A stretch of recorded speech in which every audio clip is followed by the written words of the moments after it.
Oke, Shalom, selamat siang. Kita ketemu di Sejarah Alkitab, karena melalui Sejarah Alkitab kita bisa dengan lebih mudah memahami firman Tuhan.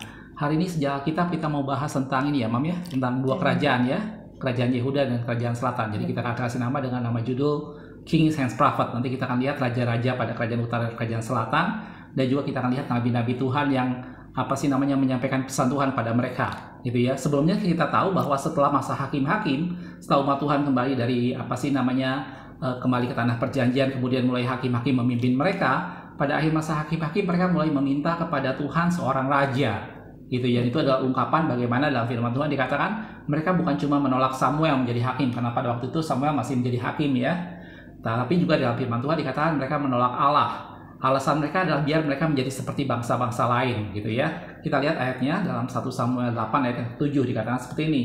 Tuhan berfirman pada Samuel, dengarkanlah perkataan bangsa itu dan dalam segala hal yang dikatakan mereka kepadamu. Lanjutannya, sebab bukan kau yang mereka tolak, tetapi akulah yang mereka tolak, supaya jangan aku menjadi raja atas mereka. Jadi kerajaan ini bukan ide dari Allah. Kerajaan ini adalah permintaan dari umat Tuhan agar mereka menjadi sama dengan bangsa-bangsa lain, gitu ya. Dan kita tahu bahwa raja yang pertama itu adalah Saul yang dipilih Tuhan dari suku Benyamin ya, Mam ya. Betul. Waktu itu dikatakan tidak ada yang parasnya seelok seperti Saul ya. Iya. Oke. Nah, kita akan lihat untuk sebelum kerajaan pecah, kita akan lihat dulu bagaimana pada waktu itu kerajaan dipimpin oleh Saul, gitu ya. Kita akan lihat sebentar. Nanti ini di-cut aja. Tuh, Saul. Oke, ini ada sebuah gambar yang saya tunjukkan mengenai waktu itu masih kerajaan bersatu. Jadi ini masih dibilang United Kingdom. Jadi masih Israel belum pecah. Sekitar tahun 1050 sampai 1010 ya sebelum Masehi, itu rajanya waktu itu Saul. Berarti selama 40 tahun ya Saul memerintah ya, Pak? Betul. Ya, Saul waktu itu memerintah ya. Terus sudah gitu dia startnya dengan good, berakhir dengan evil, karena pada waktu itu Saul memulai sesuatu dengan baik, tapi pada akhirnya dia memberontak pada Tuhan dan dia melawan firman Tuhan sampai Allah mencabut posisinya, gitu ya. Dan pada waktu itu nabi yang bernubuat tentang pada waktu Saul dia mengurapi dan akhirnya banyak menegur Saul adalah Samuel, ya, yang adalah hakim sebelum Saul, gitu ya. Samuel ini yang mengurapinya. Kemudian setelah Saul digantikan, akhirnya Allah memilih seorang yang berkenan kepadanya dalam firman Tuhan, dan dipilihlah yang namanya David atau Daud, gitu ya. Jadi Daud ini adalah Tapi itu pas sebelumnya ada anak Saul dulu memerintah kan? Oh iya, Isiboset ya? Isiboset. Iya, jadi Saul sempat waktu itu memilih anaknya Isiboset untuk menjadi raja. Panglimanya, Abner bin Ner. Gitu ya. Mahkotai Isiboset anaknya Saul, tapi hanya memerintah selama 2 tahun saja. Oke, sementara pada waktu Saul mulai memberontak waktu itu Samuel sudah disuruh pada keluarga Isai untuk mengurapi Daud yang waktu itu masih dibilang kemerah-merahan ya. Benar. Walaupun pada waktu itu belum terrealisasi bagaimana Daud menjadi raja ya. Jadi Daud menjadi raja pada kisaran 1010 sampai dengan 970 ya. Dan dia melakukan hal yang baik dua-duanya di mata Tuhan. Dia memulai dengan yang baik dan dia mengakhirinya dengan baik juga. Walaupun di tengah-tengah itu Daud sempat menista Tuhan, memalukan Tuhan dengan cara dia mengambil si Uria. Ya, yang ceritanya kita sangat familiar. Lebih jauh mengenai Daud, kita udah buat video sendiri ya, Mam ya. Betul, kehidupan Daud. Di sana kita jelaskan lebih banyak mengenai Daud. Oke, di sini 2 nabi yang menyampaikan nubuat di sana adalah Samuel, yang dari pertama memang mengurapi Daud, dan kemudian Samuel mati sebelum Daud akhirnya selesai memerintah ya. Iya. Dan di sini ada Nabi Nathan, yang kita tahu bagaimana Nabi Nathan inilah yang menegur Daud pada saat Daud mengambil Batsheba. Oke. Nah, setelah itu Daud digantikan oleh anaknya, yaitu Salomo. Iya. Yang ketiga Salomo. Nah, Salomo ini juga sebenarnya yang terkenal dengan pembangunan Bait Allah, karena waktu itu Daud punya keinginan dalam hatinya untuk membangun Bait Allah, tetapi firman Tuhan mengatakan bahwa Daud tidak boleh membangun Bait Allah karena tangannya penuh darah. Gitu, akibatnya Bait Allah dibangun oleh Salomo sebagai anak dari Daud. Dan Salomo ini membangun Bait Allah dengan segala kemegahannya, dan dikatakan dalam firman Tuhan Bait Allah yang dibangun Salomo dengan sangat luar biasa. Gitu ya, dan Salomo meminta hikmat, pengetahuan sehingga namanya sangat masyhur. Tetapi sayang yang terjadi dengan Salomo adalah dia memulai hal yang baik, tetapi dia berakhir dengan hatinya terpaut kepada perempuan asing ya, yang pada waktu itu banyak ya. Betul. Gitu ya. Dan nabi yang bernubuat di sana adalah Nathan. Nah, akibat yang fatal dari kelakuan Salomo adalah Allah menghukum Salomo dengan cara bahwa kerajaannya akan dipecah dua, tetapi bukan pada masa Salomo hidup, melainkan pada masa keturunan Salomo. Oleh karena Allah menghargai Daud. Kita lihat aja sebentar saudaraku ya. Itu ada di 1 Raja-Raja 11 ayat 11 sampai 13. Lalu berfirmanlah Tuhan kepada Salomo, oleh karena begini kelakuanmu, yakni engkau tidak berpegang pada perjanjian dan segala ketetapanku yang telah kuperintahkan kepadamu. Lanjutannya firman Tuhan katakan, maka sesungguhnya aku akan mengoyakkan kerajaan itu daripadamu, dan ini kerajaan akan dipecah, gitu ya, dan memberikannya kepada hambamu, gitu ya. Hanya pada waktu hidupmu ini aku belum mau melakukannya oleh karena ayahmu Daud, oleh karena Daud ayahmu. Jadi Allah menghargai Daud. Jadi kerajaan tidak dipecah pada waktu Salomo hidup, gitu ya. Dari tangan anakmu lah aku akan mengoyakkannya. Jadi dari keturunan Salomo barulah akhirnya kerajaan dikoyak menjadi dua, kerajaan utara dan kerajaan selatan. Namun demikian kerajaan itu tidak seluruhnya akan kukoyakkan daripadanya. Ada satu suku yang kuberikan kepada anakmu oleh karena hambaku Daud. Karena Allah pernah berjanji kepada Daud bahwa keturunannya akan ada selama-lamanya, dan Allah memegang perjanjian itu. Karena itu pada waktu kerajaan dipecah dua, Allah tetap memisahkan satu suku, yaitu suku Yehuda yang nanti akan di kerajaan selatan ya. Walaupun Benyamin juga ada di sana ya. Gitu. Karena itu disebut dengan kerajaan Yehuda. Itu untuk meneruskan keturunan Daud sampai pada Kristus. Gitu ya.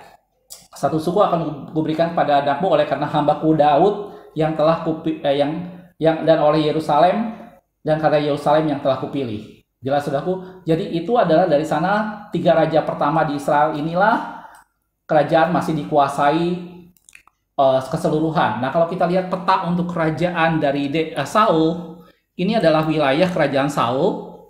Sebentar saudaraku, ini adalah wilayah untuk kerajaan Saul.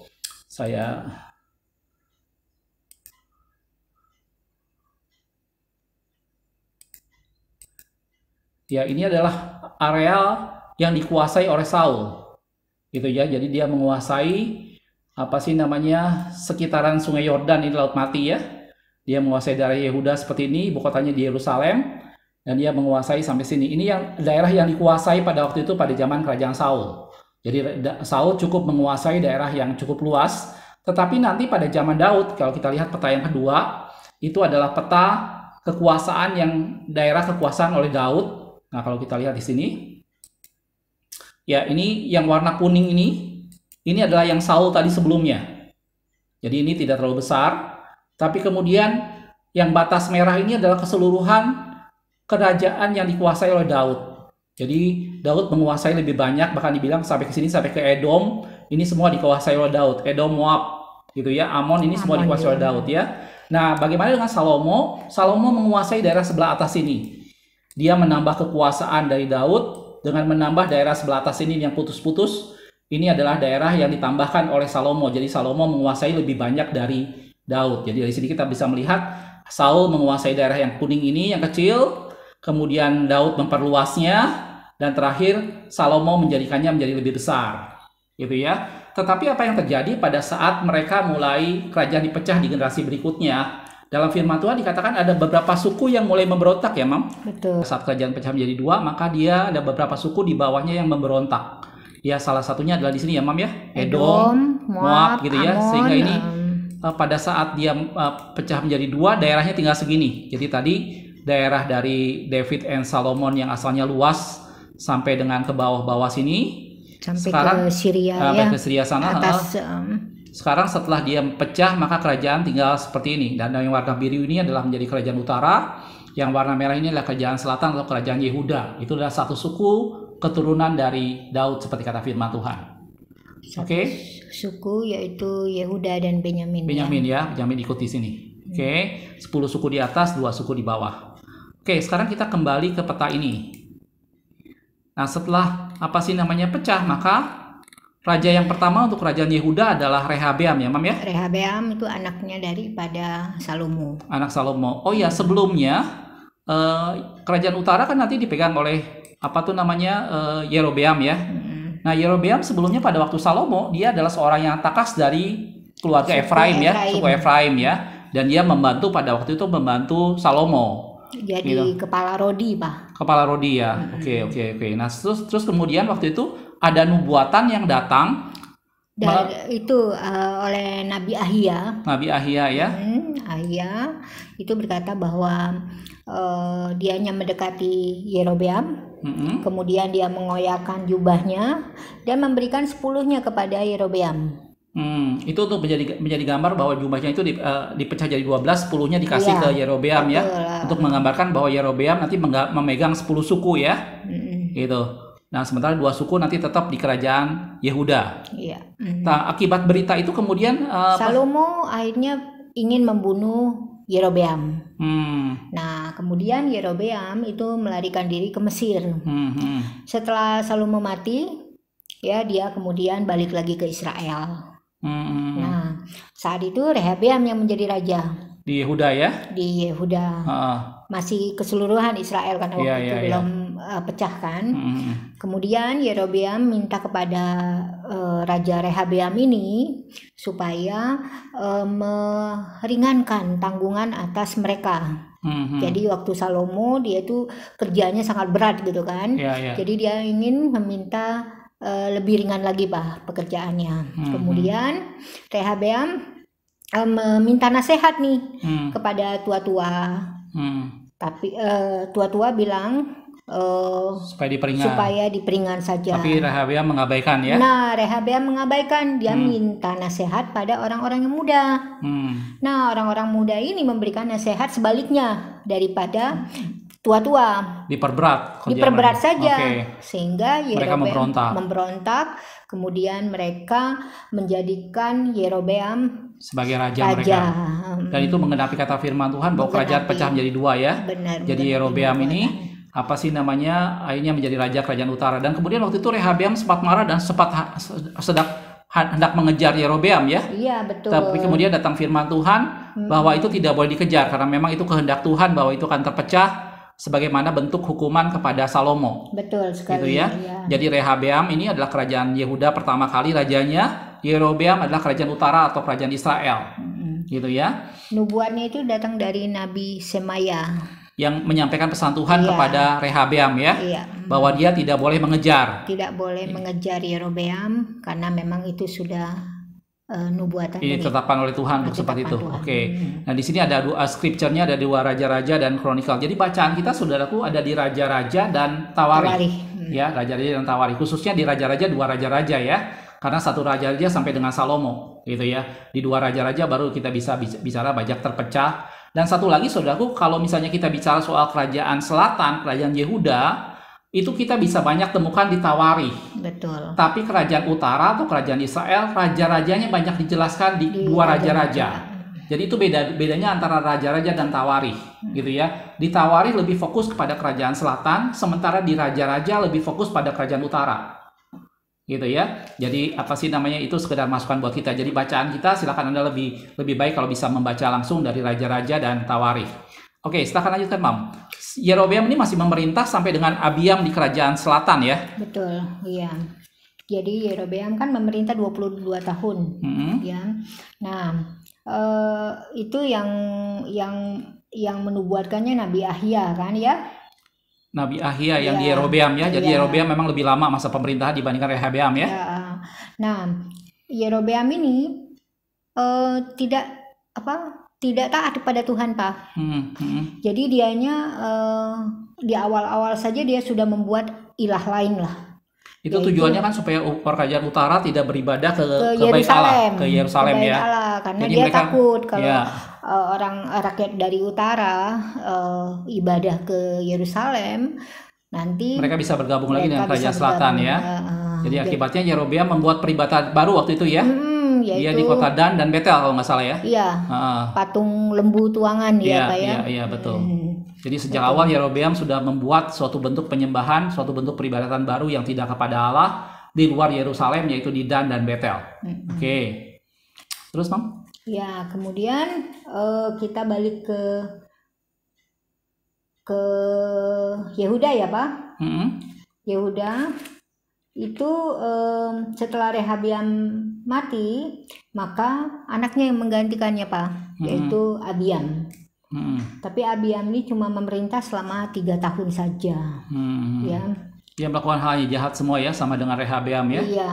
Dia melakukan hal yang jahat di mata Dan Tuhan. selama masa pemerintahannya, Abiam ini terus berperang dengan kerajaan utara atau Yerobeam. Iya, oke. Jadi dua ini terus berkonflik dengan kerajaan utara ya, Israel. Saudaranya sendiri ya, tapi dia terus berkonflik di sini. Oke. Setelah itu masuk ke Asa setelah ya, anak dari Abiam anak ini. Daripada Abiam, Asa. Satu lagi yang menarik saudaraku, kalau kita perhatikan dari kerajaan selatan, maka itu biasanya benar-benar keturunan Daud ya. Ya benar-benar keturunan Daud, seperti kata firman Tuhan bahwa memang kerajaan ini dibuat untuk mempertahankan keturunan Daud sampai nanti pada zaman Yesus. Gitu, sehingga Yesus dikatakan anak Daud. Sementara nanti di kerajaan utara ini rajanya akan saling berganti secara acak gitu loh. Ada kaptennya, ada siapa-siapanya gitu ya. Jadi bukan satu keturunan lagi. Oke. Nah, Asa ini adalah anak dari Abiam ya. Anak dari Abiam. Jadi terus keturunan Daud terus berlanjut di kerajaan Yehuda ini ya. Nah, dia memerintah 41 tahun lamanya, Pak. Asa ini melakukan yang baik ya? Dia melakukan yang benar di mata Tuhan, dia menyingkirkan pelacuran bakti, dia menjauhkan segala berhala yang dibuat oleh nenek moyangnya ya. Kemudian juga dia memecat Maaka neneknya ya, itu dari pangkat ibu suri karena neneknya ini membuat patung Asyera. Jadi dia benar-benar membersihkan habis kerajaan sehingga menjadi lebih baik ya. Membersihkan semua ilah-ilah lain. Jadi boleh dibilang pada kerajaan selatan Asa ini raja pertama yang melakukan hal yang benar di mata Tuhan ya, karena Rehabeam dan Abiam melakukan hal yang jahat ya. Dia membersihkan habis-habisan. Oh ya, Nabi Hanani di sini berguna untuk apa aja pesan untuk Hanani di sini ya?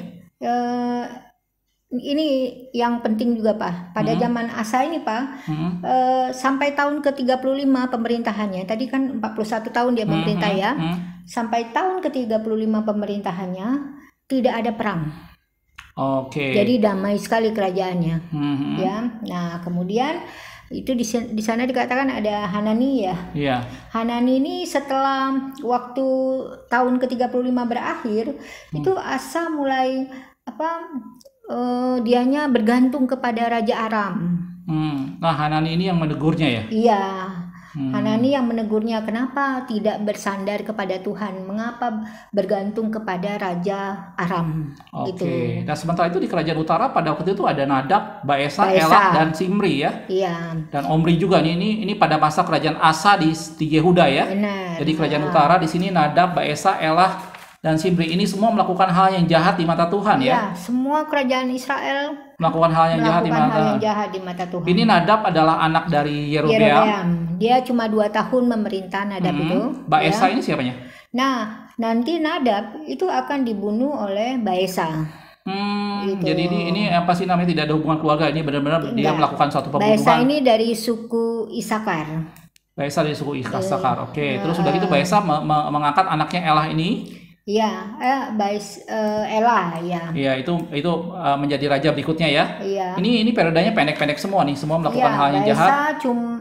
Tapi Baesa ini memerintah 24 tahun lumayan di Tirza. Oh ya, sebelumnya Pak, sebelum ibu kotanya kerajaan utara di Samaria, sebelumnya itu di Tirza namanya. Oke, kita lihat sebentar gambarnya Tirza. Jadi ini apa sih namanya? Jadi yang kita tahu selama ini kerajaan utara atau apa sih namanya kerajaan Israel, ibu kotanya di Samaria. Ternyata dari awal itu ibu kotanya bukan Samaria dulu ya, Mam ya? Di Tirza tapi. Ibu kota awalnya adalah Tirsa. Kalau kita lihat Tirsa itu ada di sini. Iya. Ya, ini Samaria, nah Tirsa adalah di sini gitu ya. Jadi inilah ibu kota awal dari kerajaan utara di Tirsa ini. Nanti kemudian akhirnya dipindah ke Samaria di sebelah sini. Ini semua masih masuk wilayah Samaria sih. Masih termasuk wilayah Samaria, tapi pertama dia pakai di Tirsa. Oke. Terus setelah itu apa tuh namanya? Baesa masih di Tirsa waktu itu ya.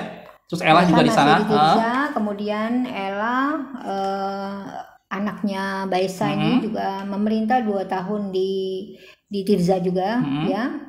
Nah, Elah ini seperti yang dinubuatkan oleh Nabi Yehu bin Hanani, itu Nabi Yehu ya. Yehu bin Hanani udah mau masuk ke Yehu bin Hanani, bahwa dia akan menyapu bersih keluarga Baesa. Itu nubuatannya terjadi pada waktu zaman anaknya memerintah, Elah itu Pak.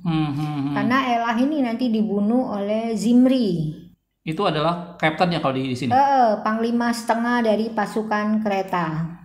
Jadi ini seperti dikudeta ya. Jadi ini dibunuh semua ya. Iya. Oke. Terus udah gitu, tapi ini masih Tirsa ya, ibu kotanya ya? Masih Tirza. Ibu kota baru pindah ke ini? Itu pas waktu zaman Omri setelahnya. Iya. Oh, Zimri sendiri dibunuh oleh kaptennya juga, Omri ya. Betul. Jadi seperti tadi saya udah bilang bahwa pada kerajaan utara ini bukan lagi keturunan, tapi mereka saling berebut kekuasaan. Iya. Gitu ya. Dan Zimri kemudian diambil. Zimri ini cuma memerintah 7 hari loh, Pak. Ya, apa? Kemudian dibunuh oleh Omri. Ya, Omri ya. Nah, Omri ini 12 tahun memerintah, Pak. Ya, masih di Tirza juga. Tapi kemudian dia membeli Gunung Samaria dari Semer. Nah, setelah itu dia mendirikan kota di gunung itu yang dinamainya Samaria. Oh, jadi Omri ini yang memindahkan ya. Sejak saat itu ibu kota kerajaan utara atau Israel itu berganti di Samaria ya.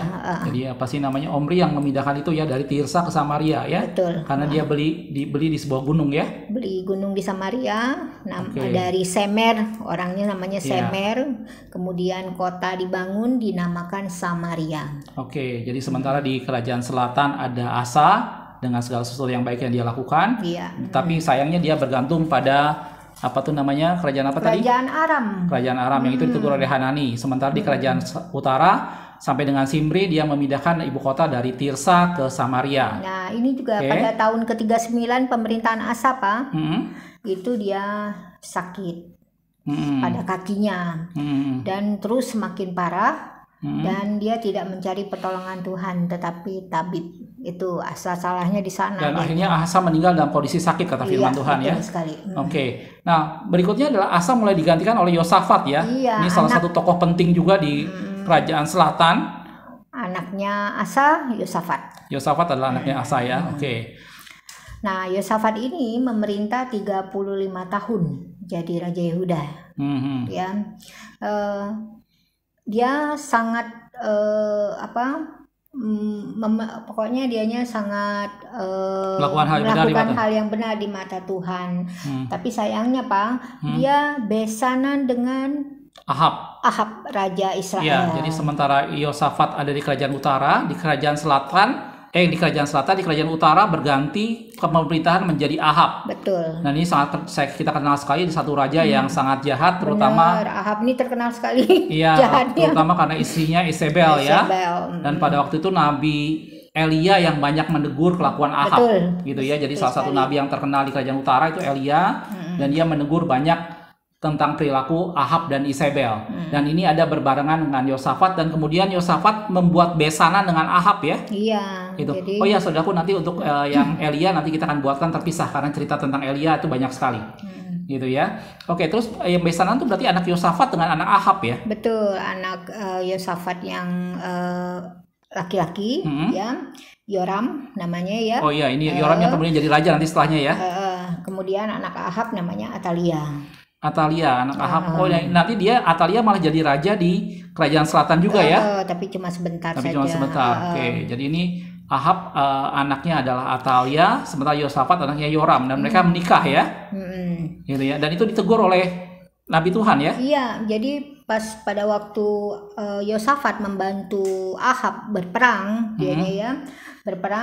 dia mendapat teguran dari nabi yang namanya Yehu bin Hanani. Ya, itu perang di Ramot Gilead. Ya. Waktu itu perang melawan mana ya? Aram, Pak. Lawan suku Aram ya. Iya. Aram yang sebelumnya sempat kerjasama dengan ini. Sempat kerjasama dengan Asa. Iya, Asa. Oke, jadi akhirnya setelah Asa berganti ke Yosafat menjadi besanan dengan Ahab, dan mereka berdua akhirnya berperang di Ramot Gilead melawan Aram itu sendiri ya. Oke, dan ditegur oleh Nabi Yehu bin Hanani. Ya, 2 kali, Pak, ditegurnya. Yosafat ini selain sama Yehu bin Hanani juga ditegur oleh Eliezer bin Dodawa. Itu karena Yosafat juga kerjasama dengan anaknya Ahab nanti.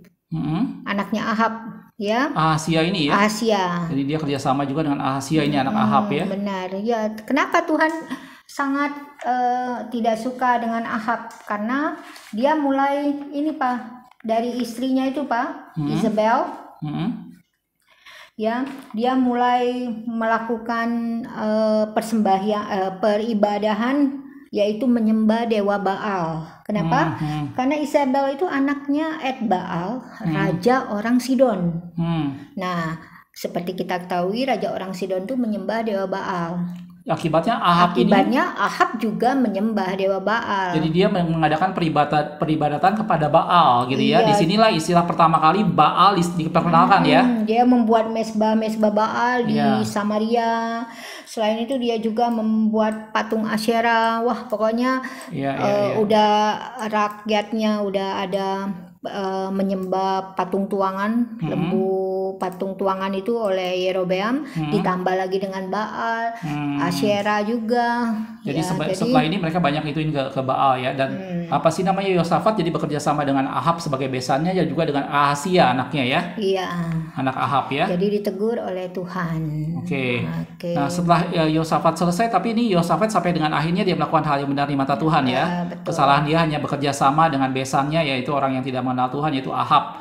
Sekali lagi cerita Ahab, Isabel, dan Nabi Elia yang sangat terkenal ini nanti kita akan buat dalam video terpisah biar kita bisa jelaskan lebih detail. Oke, setelah itu Ahab digantikan oleh anaknya Yoram yang adalah menantu dari Ahab tadi ya. Yosafat digantikan oleh Yoram ya. Iya.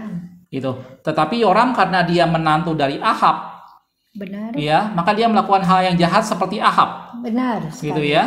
Dia tidak melakukan hal yang benar seperti Yosafat, dia malah seperti kayak Ahab mertuanya. Itu, jadi dia melakukan hal yang jahat. Kemudian setelah itu Yoram langsung digantikan oleh Yoram memerintah 8 tahun Pak. Nah pada saat inilah Edom itu memberontak. Kemudian ada Libna juga itu memberontak semua. Ya, nah Yoram ini karena Atalia istrinya masih anaknya Ahab, dia membuat bukit-bukit pengorbanan di gunung-gunung Yehuda. Kemudian membujuk penduduk-penduduk Yehuda untuk berzina, membunuh ya. Jadi ini Yoram yang di Yosafat, ini Atalia ini anak Ahab ya sebenarnya ya. Ini anak Ahab ya, istri dari Yoram ya. Iya. Si Yoram ya. Nah, Nabi Elia waktu itu mengirim surat Pak ke Yoram ya. Jadi Nabi Elia mengirim surat ke Yoram mengatakan bahwa karena Yoram sudah melakukan hal yang jahat di mata Tuhan, maka Tuhan akan mendatangkan tulah ke atasnya. Ya, sehingga waktu itu anak istrinya semua dibunuh, kemudian dia menderita penyakit usus sampai ususnya keluar. Oh ya, gitu. Selain Yoram yang tadi ada Yosafat, di Asia sini juga anak Ahab ini ada Yoram juga ya? Iya, betul. Jadi namanya mirip sekali ya. Iya betul. Jadi kadang agak bingung ya. Ya, satu Yoram ini anak Ahab, pengganti dari Ahazia. Satu lagi Yoram adalah anak Yosafat. Dia adalah menantu dari Ahab. Menantu gitu dari. Ya. Ini yang tadi kata firman Tuhan dalam Elia tadi yang dibilang apa sih namanya, ususnya keluar ya. Yang dihukum Raja Tuhan Yehuda. Ya. Itu yang Yoram Raja Yehuda ya. Iya. Oke. Nah sekarang lanjut Bang, kita bisa langsung ke Ahazia rasanya. Kita langsung ke Ahazia. Ahazia anak Yoram ya. Iya. Nah, Ahazia ini cuma 1 tahun aja pemerintah Pak. Ya, ini anaknya Yoram yang paling bungsu. Karena yang lain kan sudah dibuatkan oleh Elia bahwa anak-anaknya akan dibunuh oleh akan dibunuh semuanya. Jadi yang tertinggal itu cuma Ahazia. Ahazia ini anak bungsu dari Yoram ya. Ini sekali lagi Tuhan mempertahankan garis keturunan, bloodline-nya tetap dijaga sehingga keturunan dari Yoram masih ada, yaitu Ahazia. Walaupun dia memerintah sebentar ya. 1 tahun saja dia memerintah Ahazia ini ya. Nah, dia juga melakukan apa yang jahat di mata Tuhan. Ya karena ibunya kan Atalia anaknya Ahab. Ya, Ahazia itu kan nanti dibunuh oleh Yehu. Oh, pada waktu ini Ahazia nanti dia konflik dengan Yehu ya? Bukan, sebenarnya nggak konflik Pak. Pada waktu itu Ahazia dengan Yoram lagi berperang, bukan lagi bersekutu. Bersama-sama mereka berperang. Kemudian pada saat berperang itu Yoram terluka, dan pada saat itu juga Yehu dinubuatkan menjadi raja, sehingga dia langsung mengejar Yoram pada saat itu Yoram bersama dengan Ahazia sehingga Ahazia juga dibunuh. Itu Yoram yang ini ya? Ya. Bukan Yoram yang ini ya? Bukan. Ahazia. Ya. Ahazia sama Yoram ini. Yoram kerajaan utara sama Ahazia kerajaan selatan. Oh, berarti ini dengan ini? Iya. Oke, Yoram kerajaan utara dengan Ahazia kerajaan selatan. Jadi ini memang namanya mirip-mirip, saudaraku. Oke, dan ini dibunuh oleh Yehu. Iya. Oke. Nah, setelah Atalia mendengar bahwa Ahazia dibunuh, maka dia membunuh semua anak raja. Ya, semua anak raja dibunuh oleh Atalia. Tapi ada namanya Yosabat, ya. Itu menyelamatkan anak Ahazia yang masih Yoas, bayi, ya? Namanya Yoas. Ya, jadi ini sekali lagi keturunan dari Ahazia masih ada. Iya. Itu loh Yoas ya. Jadi dari Yoram ke Ahazia masih ada Yoas. Betul. Gitu ya. Ya. Jadi Yoas ini diselamatkan ya pada waktu pembunuhan oleh Atalia, kemudian dibawa ke rumah Tuhan. Di sana dia dibesarkan selama 6 tahun di rumah Tuhan. Nah, waktu 7 tahun maka Imam Yoyada waktu itu memahkotai Yoas menjadi raja. Ya. Nah, saat itu juga Atalia dibunuh di istana raja saat penobatan Yoas. Jadi ini apa sih namanya, Atalia dibunuh pada saat Yoas. Ini berarti cucunya berarti ya? Iya, Yoas itu cucunya ya. Oke. Nah, sementara itu di kerajaan utara kita ada Yoahas. Yoahas ini adalah anak dari Yehu ya? Yoahas anak dari Yehu, betul. Nah, sebentar Pak, kita ke Yehu dulu sebentar ya. Kita ke Yehu dulu sebentar karena ada yang menarik dari Yehu ini. Ya, Yehu ini memerintah 28 tahun lamanya di kerajaan utara. Ya, tadi udah dikatakan bahwa dia membunuh Yoram bin Ahab ya, yang lagi terluka karena perang dengan melawan Hazael di Israel. Hazael itu raja Aram ya. Kemudian dia dinubuatkan oleh salah satu nabi yang disuruh Elisa untuk mengurapi dia menjadi raja. Ya. Kemudian Yehu akhirnya membunuh seluruh keluarga Ahab seperti yang dinubuatkan. Seperti nubuatan Elia ya kalau masalah waktu itu ya, bahwa keluarga Ahab akan mati semua ya. Iya, benar. Jadi Yoram adalah anak Ahab yang paling terakhir yang kemudian mati ya. Gitu. Bahkan di sini pun Atalia juga mati dibunuh oleh pada masa ini ya. Atalia ya dibunuh juga. Jadi benar-benar keluarga Ahab habis semua. Habis semua sampai 70 anak laki-lakinya yang lain tuh semua dibunuh. Oke. Nah, ya. Terus setelah itu? Nah, tapi lucunya di situ ya, Yehu dikatakan good, kemudian dia menjadi evil ya. Betul ya? Ini kok bisa nih semua raja Israel atau kerajaan utara itu semuanya evil, kecuali betul. Yehu ya. Kenapa? Karena waktu dia sangat-sangat tidak suka dengan Isabel ya, istrinya Ahab itu ya. Jadi dianya tidak suka dengan sihir yang dilakukan ya. Kemudian dianya membinasakan semua nabi-nabi Baal, semua orang yang beribadahnya kepada Baal, kemudian semua imam dia musnahkan dari kerajaan Israel. Oh, jadi dia goodnya ini karena dia nggak suka dengan Isabel, akibatnya penyembahan dengan Baal dihabiskan semua ya. Oke, terus? Tapi ada tapinya, dia tidak menjauh dari dosa Yerobeam, Pak. Oh, tetap jadi apa sih namanya penyembahan yang pertama Yerobeam di Dan dan Betel itu tidak dihilangkan sama dia, patung lebu masih sana. Jadi itu seakan-akan dianggap sebagai sesuatu yang warisan leluhur gitu sepertinya ya. Oke, tetapi dia Baal dihabiskan ya. Benar. Karena ketidaksukaannya terhadap Isabel. Oke. Setelah itu? Ya, firman Tuhan datang kepada Yehu. Dikatakan bahwa karena Yehu sudah berbuat baik dengan merobohkan patung-patung Baal tersebut ya, maka anak-anaknya akan jadi raja sampai keturunan keempat, Pak. Dan nanti tergenapi. Jadi nubuat Tuhan ini tergenapi semua ya. Ini Yoas, Yerobeam juga ya. Betul. Dan Sakaria. Ini anak-anaknya semua dari Yehu ya. Yehu. Jadi ini seperti yang nubuatan yang firman Tuhan katakan bahwa anaknya akan menjadi raja sampai pada keturunan keempat. Karena Yehu melakukan hal yang benar di mata Tuhan pada waktu awalnya karena dia nggak suka dengan Isabel dan dia menghancurkan semua patung-patung Baal. Tetapi dosa Yerobeam dia tidak hapuskan ya. Betul. Oke, dan itu firman Tuhan datang bahwa keturunannya sampai generasi yang keempat akan menjadi raja. Dan digenapi kemudian ya Yoas, Yerobeam juga di sini ada Sakaria, dan ini adalah keturunan semua dari Yehu ya. Yehu. Oke. Cuman kalau lihat dari sini semuanya ini memang melakukan hal yang jahat juga akhirnya di mata Tuhan ya. Betul. Tapi Tuhan memegang firman Tuhannya dan itu digenapi sampai generasi yang keempat. Oke.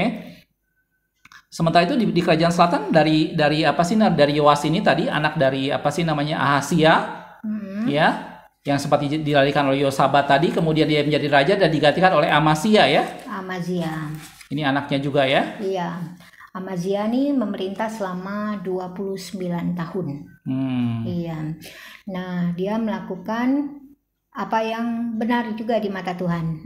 Ya, jadi ada good-nya kan dari awal. Nah, tapi dia tidak segenap hati seperti seperti Daud bapak leluhurnya. Karena bukit-bukit pengorbanan dia tidak jauhkan, ya. Kemudian akhirnya nanti dia dibunuh orang di Lakis namanya tempatnya. Kemudian ini setelah itu Ahasia langsung digantikan dengan Uzia ya? Iya, Uzia atau ada di tempat lain juga namanya Azaria. Iya, Uzia ini yang pernah saya buat video terpisah mengenai kesombongan yang membinasakan, yang membawa kebinasaan tentang Raja Uzia ini. Itu jadi bagaimana dia pertamanya sangat mengandalkan Tuhan, dia menjadi kuat, kerajaannya makmur, pertahanannya sangat bagus, dia menguasai daerah sekitarnya, tetapi kemudian dia mempersembahkan ukupan yang seharusnya dia tidak boleh lakukan, dan kemudian timbul kusta di dahinya. Kalau Anda belum lihat, silahkan lihat video kita tentang Uzia, kesombongan yang membawa pada kebinasaan. Betul. Gitu ya. Jadi dia sebenarnya sudah melakukan hal yang benar di mata Tuhan, tapi pada akhirnya dia lupa diri dan menjadi tinggi hati. Oke. Kita pindah dulu kayaknya ke kerajaan utara ya, dari zaman Uzia ini ya. Di sini ada setelah dari keturunan Yehu tadi, Sakaria yang terakhir, gitu ya. Setelah itu digantikan oleh Salum. Ya. Salum bin Yabes ya. Tapi Salum bin Yabes cuma memerintah selama 1 bulan, Pak. Kemudian Salum dibunuh oleh Menahem. Ini sekali lagi ini udah bukan keturunannya lagi nih ya. Iya. Salum Menahem. Oke. Terus kemudian Menahem nanti memerintah di Tirza lagi dianya selama 10 tahun. Ya. Nah, ini Menahem ini juga agak keji ya. Dia membelah semua perempuan yang mengandung. Pokoknya dia memusnahkan kota yang namanya Tifsa. Ya. Kemudian dia akhirnya diserang oleh Pul, Raja Asyur. Ya. Itu Menahem. Terus dia digantikan oleh Pekahia ya. Itu anaknya ya. Oh, ini Asyur juga udah mulai pelan-pelan udah mulai menginvasi kerajaan utara, karena nanti beberapa saat kemudian nanti kerajaan utara akan jatuh ke Assyria atau Asyur. Gitu ya. Digantikan oleh Pekahia ya. Pekahia ini 2 tahun saja memerintah, Pak. Anak dari Menahem ya. Dia lagi-lagi kerajaan utara, Raja Utara melakukan apa yang jahat di mata Tuhan. Kemudian akhirnya dibunuh oleh perwiranya, yaitu Pekah. Ini namanya mirip-mirip semua ya. Betul. Ini Pekahnya ya. Ini Pekah adalah perwira dari Pekahia. Pekahia ini adalah anak dari Menahem. Iya. Gitu ya. Dan terakhir setelah itu adalah waktu zaman Pekah diserang oleh Tiglat-Pileser, itu Raja Asyur juga.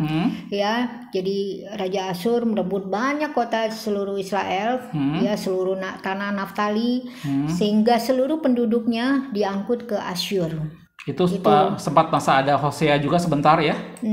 Raja Hosea. Pekah nanti dibunuh oleh Hosea. Jadi saling membunuh mereka. Nah, setelah itu kerajaan utara jatuh ke Asyur ya. Iya, karena pada zaman Hosea itu Salmaneser, lagi-lagi Raja Asyur ya, menyerang, sehingga kerajaan utara harus membayar upeti. Ya. Tapi kemudian Hosea mengadakan persepakatan dengan So, Raja Mesir, sehingga Raja Asyur menangkap dia dan dia dipenjara. Kemudian Samaria dikepung selama 3 tahun. dan akhirnya direbut oleh Asyur, dan orang-orang Israel semuanya diangkut ke Asyur, tinggal namanya di tempat yang namanya Hala di tepi sungai Habor. Oke, jadi kerajaan utara jatuh ya. Oke, kita masuk ke kerajaan selatan. Oke. Setelah Usia tadi terakhir yang melakukan hal yang jahat ya, kemudian di firman Tuhan dikatakan dia digantikan oleh Yotam anaknya ya.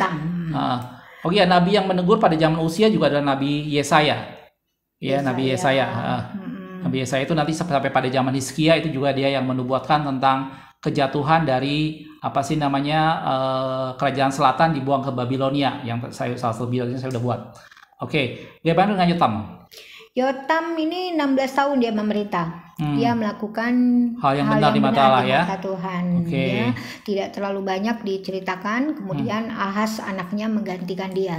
Ahaz anaknya, tapi anaknya ini melakukan hal yang jahat ya? Iya, betul. 16 tahun juga memerintah. Nah, Ahaz tadi seperti yang tadi dibilang bahwa dia hidup menurut kelakuan Raja Israel. Bahkan dia mengorbankan anaknya dalam korban api. Kemudian dia membuat patung-patung tuang untuk Baal. Jadi dia benar-benar ikut pola orang-orang dari Raja Israel ya. Orang-orang dari Raja Israel di mana dia menyembah Baal ya. Jadi dia melakukan hal yang jahat. Oke, tapi Ahaz punya anak Hizkia ya. Ahaz punya anak Hizkia. Nah, Hizkia ini yang dikenal dalam firman Tuhan kalau dia melakukan hal yang benar di mata Tuhan ya. Gitu ya. Jadi dia pernah sakit dan kemudian Allah memperpanjang umurnya karena dia melakukan hal yang benar di mata Tuhan. Dan firman Tuhan waktu itu datang melalui Nabi Yesaya. Gitu ya. Dan sebenarnya pada saat kerajaan utara diserang oleh Asyur dan kemudian kerajaan utara jatuh, kerajaan utara juga Asyur juga mencoba menyerang kerajaan selatan. Tetapi karena Hizkia waktu itu sebagai orang yang hidup berkenan pada Tuhan, maka Allah membela sehingga kerajaan selatan tidak sampai keburu hancur. Tapi Hizkia waktu itu setelah pada akhirnya dia mempertontonkan barang-barang bait Allah kepada utusan dari Babel, dan Nabi Yesaya bernubuat bahwa setiap yang dilihat itu akan datang saatnya bahwa itu dibuang ke Babilonia. Lebih lengkapnya Anda bisa lihat video kita terakhir tentang Babel, gitu ya. Oke, apalagi tentang Hizkia, Mam? Iya, dia pernah sakit kemudian diperpanjang umurnya selama 15 tahun ya, Pak ya. Dan dia juga memusnahkan bukit-bukit pengorbanan, kemudian tugu-tugu berhala, kemudian menghancurkan ular tembaga Musa, Pak, yang disebut dengan Nehustan. Oh, jadi ular tembaga Musa yang mulai dari padang berantara itu, yang waktu itu mereka pada sakit digigit ular, barang siapa memandang itu maka disembuhkan ya. Iya, betul. Dan itu berarti ada terus sampai dengan zaman Hizkia. Dan itu baru dihancurkan di zaman Hizkia. Zaman Hizkia. Iya, oke. Itu Hizkia. Terus Hizkia digantikan oleh anaknya? Namanya Manasye. Manasye ya, tapi ini evil good. Jadi awal dia melakukan hal yang jahat, tetapi kemudian dia berbalik menjadi melakukan hal yang baik ya. Melakukan hal yang benar di mata Tuhan ya. Apa yang dilakukan Hizkia dia balikin lagi, Pak. Dia mendirikan bukit-bukit pengorbanan, segala macam, membangun misbah-misbah Baal ya. Kemudian firman Tuhan juga tidak dihiraukannya sama sekali yang melalui nabi-nabi Tuhan ya. Nah, sehingga tentara Raja Asyur menangkap Manasye ya. Oh, di Manasye aja ditangkap oleh Raja Asyur. Kemudian membelenggunya dengan rantai tembaga dan membawanya ke Babel. Tapi, nah ini kenapa dia jadi good ya di situ? Dia merendahkan diri, Pak. Dia merendahkan diri di hadapan Tuhan. Kemudian dia berdoa kepada Tuhan dan Tuhan mengabulkan doanya sehingga Tuhan membawanya kembali ke Yerusalem. Kemudian memulihkan kedudukannya sebagai raja dan ia mengakui bahwa Tuhan itu Allah. Ya. Jadi pada saat dia mengalami masalah dengan Asyur, kemudian dia diperendahkan diri ya. Dan Tuhan memulihkan keadaannya ya. Dia menjauhkan ilah-ilah lain lah. Ya, berhala-berhala di rumah Tuhan. Oke, setelah itu Manasye digantikan oleh anaknya Amon. Amon ya. Nah, Amon tapi cuma sebentar sekali dia memerintah, 2 tahun saja dia hanya memerintah. melakukan hal yang jahat. Benar, ya. Kemudian dibunuh oleh pegawainya. Dibunuh oleh pegawainya sendiri. Tapi anak Amon kemudian Yosia. Nah, ini salah seorang yang dia melakukan hal yang benar di mata Tuhan, seperti Daud bapak leluhurnya. Oke, dan ini juga yang Yosia yang kita pernah singgung yang di video kemarin. Dia punya 4 orang anak, Yohanan, Yoahas, Yoyakim, dan Sedekia. Cuman Yohanan tidak menjadi raja. Dan setelah itu dia digantikan dengan Yoahas, salah satu anaknya, gitu ya. Yoas melakukan hal yang jahat waktu itu ya? Iya, cuma 3 bulan saja dia memerintah, Pak. Yoas ya. Kemudian dia digantikan dengan Yoyakim. Iya, Raja Mesir memecatnya ini. Yoas ini Raja Mesir memecatnya, mengurungnya di Riblah, kemudian dia mati. Ya. Kemudian Raja Mesir mengangkat Yoyakim. Nanti namanya diganti jadi Yoyakim, namanya Yoyakim untuk jadi raja. Ini anak Yosia juga yang lain ya? Iya. Dia menjadi raja. Nah, pada waktu itulah terjadi gelombang pertama penyerangan Babilonia pada zaman Raja Yoyakim. Dan disinilah Daniel dan kawan-kawannya dibuang ke Babilonia. Ini penyerangan pertama Babilonia pada zaman Raja Yoyakim, anak dari Raja Yosia. Yoyakim sendiri melakukan hal yang jahat ya. Kemudian Nebukadnezar membelenggu Yoyakim ya. Kemudian membawanya ke Babel. Terus dia digantikan dengan Yoyakin ya. Yoyakin ini adalah anak dari Yoyakim ya. Anak dari Yoyakim. Ya, dia melakukan hal yang jahat juga. Di sini gelombang kedua juga penyerangan dari Babilonia. Pada waktu itulah Yeskiel dan kawan-kawannya dibuang ke tepi sungai Kebar. Gitu ya. Sebagian dari barang-barang bait Allah udah mulai dijarah, tetapi bait Allah belum dihancurkan. Benar. Gitu ya. Dan setelah ini anaknya Yosia satu lagi nih jadi raja nih. Yaitu Sedekia ini ya. Ini diganti oleh Raja Babel karena Yoyakin kan memberontak terhadap Raja Babel sehingga Nebukadnezar waktu itu Raja Babel membawa dia ke Babel, kemudian Nebukadnezar mengepung Yerusalem dan mengangkat Zedekia atau nama lainnya Matanya ya ini ya. Itu anak dari Yosia juga ya. Anak Yosia juga. Jadi 3 anak Yosia ini memang menjadi raja. Iya, ini. Tapi pada saat ini kemudian dia melakukan hal yang jahat di mata Tuhan ya. Kemudian akhirnya Yerusalem direbut. Iya, apa sih namanya, Babilonia menyerang terakhir kali dan Yerusalem dihancurkan. Yerusalem direbut pada tahun ke-9 pemerintahan Zedekia ini. Ya, dan kemudian bait Allah semua hancur ya. Iya, kemudian terjadilah pembuangan ke Babilonia, seluruhnya dibuang di Babilonia. Betul, di atas ya. Oke, jadi jelas saudaraku yang pernah saya singgung, Yoyakim ini adalah penyerangan pertama dari Babilonia. Daniel dan kawan-kawannya, Yoyakin anaknya itu adalah penyerangan yang kedua, waktu itu Yeskiel yang dibuang ke sana, dan Sedekia ini adalah yang terakhir, bait Allah semua hancur. Dan Nabi yang melihat semuanya dari zaman Yosia sampai dengan Sedekia ini adalah Yeremia. Jadi Yeremia yang melihat kejadian ini semua, tapi Yeremia tidak dibuang, karena itu Yeremia menulis kitab ratapan. Jelas saudaraku, itulah sepintas selalu mengenai apa sih namanya raja-raja dan nabi-nabi yang hidup pada zaman kerajaan utara dan kerajaan selatan, gitu ya saudaraku ya. Mudah-mudahan ini semua bisa menambah wawasan kita. Jadi pada saat Anda baca firman Tuhan, pada saat kita baca mengenai raja-raja atau tawari, kita bisa lebih mengerti bagaimana urutannya dan pada saat kapan itu terjadi, gitu ya. Dan ini semua mengenapi kata firman Tuhan. Satu hal yang saya perhatikan di sini bahwa Allah memegang janjinya terhadap Daud. Jadi keturunan Daud sampai pada akhirnya tetap dia akan mewarisi Yesus lahir dari sana, gitu ya. Kerajaan Yehuda tetap dipertahankan. Oke, makasih sudah menonton. Kita ketemu di sejarah Alkitab berikutnya. Nantikan video kita tentang Elisa, ya. Tuhan Yesus memberkati.